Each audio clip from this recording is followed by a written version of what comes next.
Hello viewers, বরবাদ cinema Shakib খানের first look প্রকাশ আজ। আসসালামু আলাইকুম, আশা করি সবাই ভালো আছেন। এই মুহূর্তে যারা ভিডিওটা দেখছেন একটি সাবস্ক্রাইব করে ভিডিও প্রথম থেকে শেষ পর্যন্ত দেখতে থাকুন। বাংলা সিনেমা সুপারস্টার শাকিব খান নামটি শুনলে ভক্তদের মনে দোলা দেয়। আর এবার সেই শাকিব খান আসছে নতুন রূপের নতুন কাহিনীর সঙ্গে। সিনেমার নাম বরবাদ এবং আজ প্রকাশ পেল শাকিব খানের ফার্স্ট লুক। চলুন এক নজরে দেখে নেই কি আছে এই ছবিতে।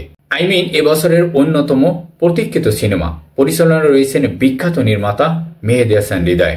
গল্পে রয়েছে প্রতিশোধ, ভালোবাসা আর জীবনের এক ভিন্ন। সিনেমার পোস্টার দেখেই বোঝা যাচ্ছে এটি হবে এক দুর্দান্ত action drama. First look Shakib খানকে দেখা যাচ্ছে একদম ভিন্ন রূপে। তার গায়ের যে পোশাকের ডিমান্ড, চুল এলোমেলো, চোখের তীব্র দৃষ্টি, মনে হচ্ছে জীবন তাকে ধ্বংস করে দিয়েছে। কিন্তু ভিতরের আগুন এখনো জ্বলছে। হাতে একটি ধারালো অস্ত্র যা প্রতিশোধের ইঙ্গিত দিচ্ছে।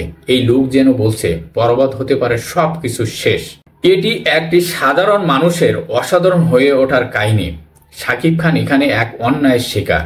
সে নিজেই সবকিছু হারিয়ে ফেলে, কিন্তু তারপরেও কিভাবে সে ফিরে আসে এবং প্রতিশোধ নেয়, সেটাই সিনেমার মূল আকর্ষণ। হ্যালো ভিউয়ার্স, ঠিক দেখছেন। বরবাদের এই চরিত্রের মধ্যে অনেক গভীরতা আছে। ফার্স্ট লুক প্রকাশের পর থেকে সোশ্যাল মিডিয়াতে তোলপাড়। ভক্তরা বলছে এবং সাকিবিয়ানরা উন্মাদ, এবারের শাকিব খান একদম অন্যরকম। অনেকেই বলছেন এত স্টাইলিশ অথচ এত শক্তিশালী লুক আগে কখনো দেখিনি। তাহলে আর দেরি কেন? তৈরি থাকুন, কারণ শাকিব খান এবার সত্যিই এক অন্য লেভেলের। সিনেমার ফার্স্ট লুক আপনার কেমন লাগলো জানাতে ভুলবেন না। শাকিব খানের এই নতুন রূপ কি আপনাকে মুগ্ধ করছে? কমেন্ট করে আপনার মতামত শেয়ার করুন। ওভারঅল ভিডিওটা ছিল পর্যন্ত। ভালো থাকুন, সুস্থ থাকুন, আল্লাহ হাফেজ।